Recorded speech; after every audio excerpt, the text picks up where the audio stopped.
Welcome back, friends. This is the online learning platform at Department of Civil Engineering, BMS Institute of Technology and Management. I'm Rajesh Gopinath. Along with me is Mr. Vinod Biyar, and we are the course coordinators today for you with respect to the fluid mechanics lab. So in the previous video, we had explained to you the experimental setup for calibration of notches.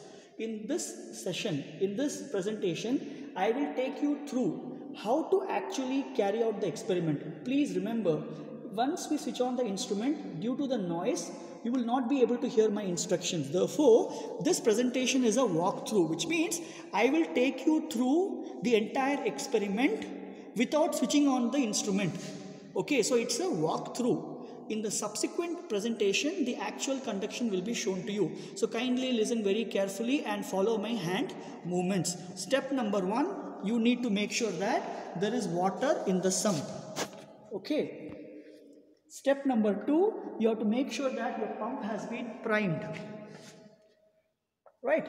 With these precautionary measures in place, now let us start the experiment.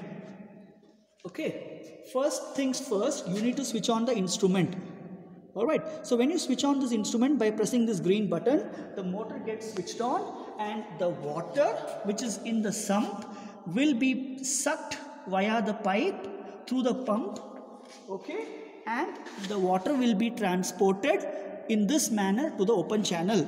Here what you have to make sure is your gate valve has been opened. Okay, while doing the experiment, you can do it in an ascending manner or a descending manner, but for starting this experiment, you have to open at least for a turn so that water can actually flow. Okay, so for given any turn, for given any number of turn, let us say the water is entering the open channel. So the water enters open channel. Here it will be extremely turbulent, okay, depending on the flow rate. But as it passes through one baffle to another baffle, due to the obstruction, the flow becomes laminar or streamlined. Okay, so generally the water which is eventually coming to this part of the open channel would be having uniform characteristics. Finally, what is going to happen? The water is going to reach end of the open channel. From the end of the open channel, the water is going to actually flow out. Okay, now this is the sill of your notch. When the water is flowing out, okay, that flow is called as nappe. What you have to do is, when the water is flowing, when the water starts overflowing from the notch, you need to switch on the instrument. You have to go back to the red button. Go to this red button, switch it off. What happens when you switch it off? There is no more pumping of water, no more water enters open channel, and water which is in open channel will continue to flow out until it reaches the sill or crest.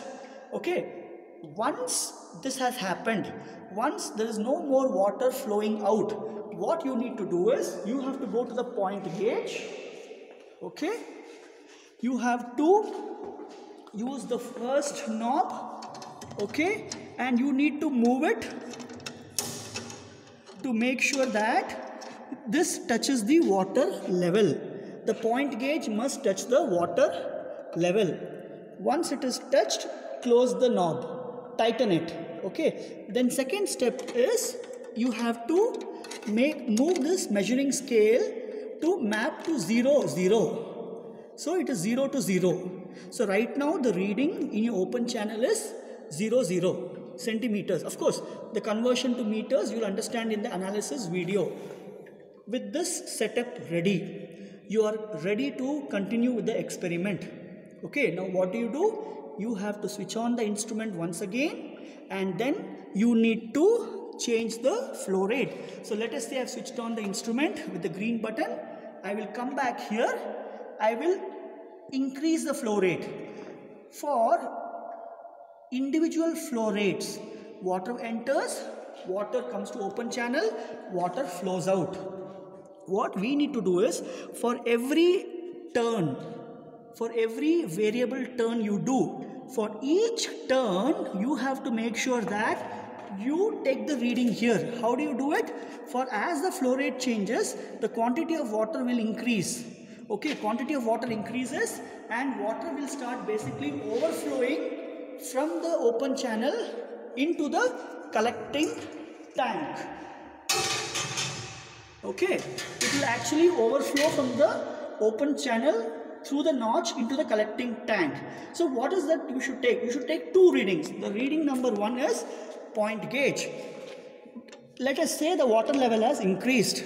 Let us imagine the water level is here. So you have to move the point gauge and fit it. Okay, so let us say it is here. Now what has happened is your point gauge has risen. Obviously this reading has also changed. You must note down this reading, that is where 0 is matching. So for instance, let us say this is at 1.9 centimeters.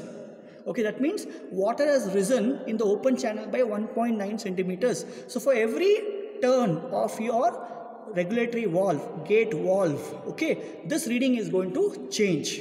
So what is the other reading you should take? After taking this reading, you must come to the collecting tank. Okay. Now, you have to use this the valve to make sure that you can close the opening. Once you do that, any water which enters will start collecting in this tank. When the water starts collecting in this tank, the same is indicated in the piezometer. Here, you are supposed to do two things. One is, you can use constant head, variable time, or constant time, variable head. For example, for 10 seconds, how much water rises, or for 10 centimeters, how much time is taken. So for every turn of your gate valve, okay, you have to understand what is the time taken each time for a particular turn, how much water rises. Okay, so my dear friends, the entire experiment has to be done for variable turns. For each turn, take a reading of point gauge, take a reading of the piezometer. Please remember, more the iterations, the human error and the instrumental error will be reduced. So I hope you understood the walkthrough, that is how to actually do this experiment. In the next video, we will do a live demonstration for you. Thank you.